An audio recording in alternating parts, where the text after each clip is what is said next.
Dans un long entretien, le gardien de but de Winners Park en Afrique du Sud, le Congolais Marcel Mayala, revient sur les étapes qui ont jalonné sa carrière et pose un regard averti sur l'équipe nationale senior messieurs football de la RDC. Bon, disons que je suis devenu celui que tout le monde a toujours connu. Je joue toujours, je suis gardien de but comme toujours, comme tout le monde le connaît, le sait. Je joue en Afrique du Sud avec l'équipe de Winners Park. Parce que Mayala, ce n'est pas un produit local, Mayala, c'est un produit international. Et j'ai fait des preuves et je ne crois pas qu'il y ait quelqu'un qui puisse le nier. Donc voilà. À la fin de la saison, nous sommes sortis 3e. Mais ça se passe très très bien. On a failli terminer 2e parce que les 2 premiers de notre championnat, ils jouent les playoffs parce que notre championnat est divisé en 2 poules. On prend le premier de chaque poule qui joue entre eux en aller-retour. Et le gagnant monte en première division. Et le perdant, plus les 2 deuxièmes et plus le 15e de la première division, ils jouent un tournoi qu'on appelle Playoffs. Donc nous, on est sortis 3e, ex aequo avec le 2e, mais ils nous ont battus avec les goals différence.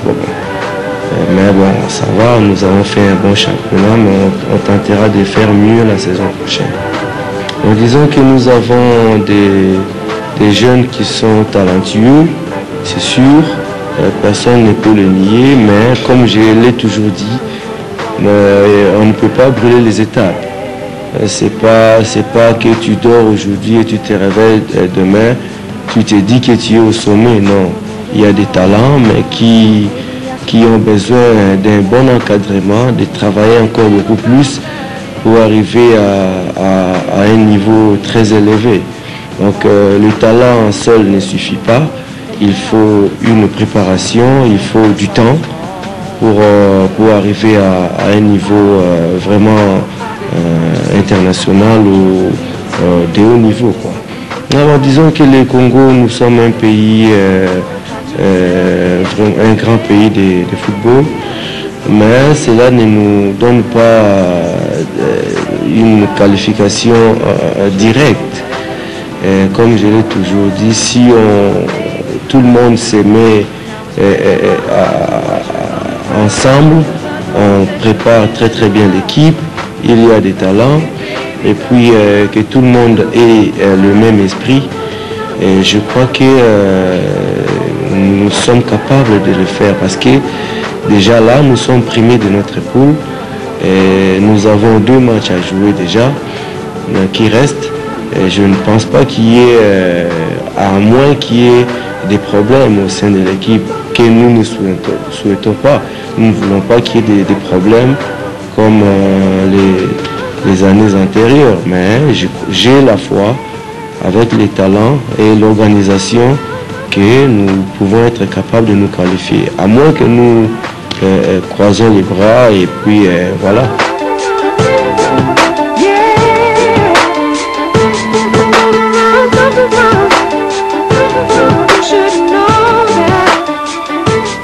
Bon, disons que nous sommes allés pour la petite histoire. Donc, j'avais quitté le DSMP, je suis allé jouer pour Mazembe. Et puis en 2003, nous sommes allés jouer la Challenge Vodacom. Et puis de là, l'équipe d'Orlando m'a vu et ils m'ont sollicité parce que j'avais fait un bon tournoi. Et je suis allé, j'ai signé pour eux. Je suis resté là-bas pendant 1 saison et demie.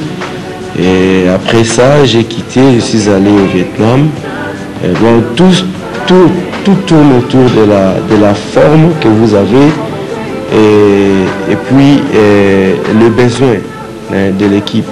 S'il y a une équipe qui a besoin d'un gardien qui est expérimenté et que vous, à ce moment-là, vous êtes au top de votre forme, donc je crois que les problèmes ne se posent pas.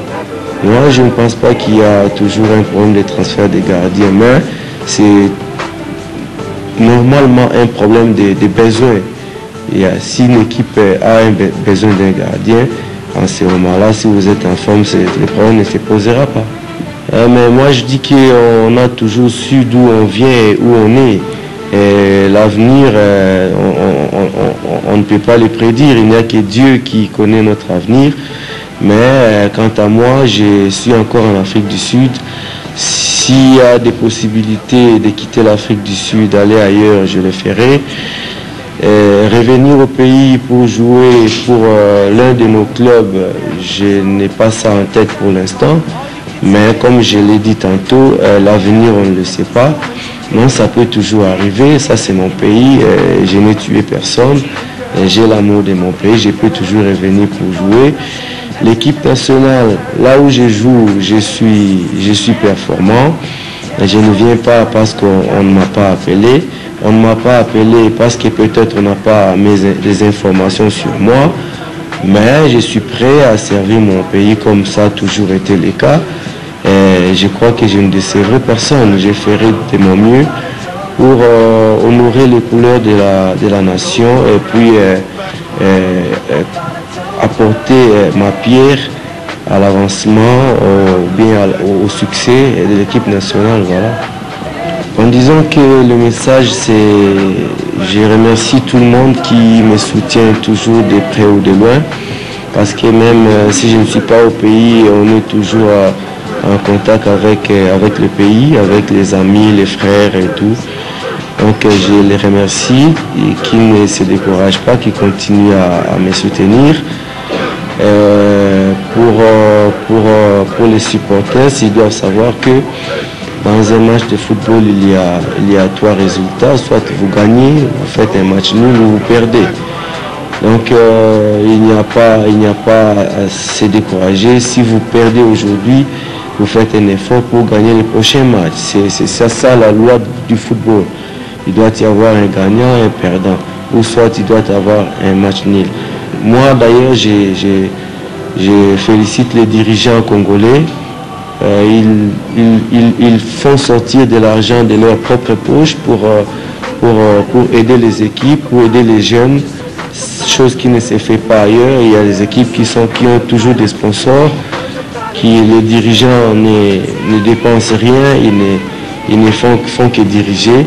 Mais ici, nos dirigeants, ils ont une bonne foi de faire sortir l'argent de leur poche pour aider les équipes. Ça, c'est vraiment un encouragement. Je les félicite, qu'ils continuent comme ça. Dieu va toujours les aider. Tous ceux qui aiment le football ici au Congo, je commence par le Derrick Motema Pembe, l'ASV Club, le tout-puissant Mazembe. Par là, je salue mon président Moïse Katumbi Chapoué, le gouverneur, qui est à Lubumbashi. Je salue les supporters de toutes les équipes du Congo, parce que je ne peux pas citer tout le monde.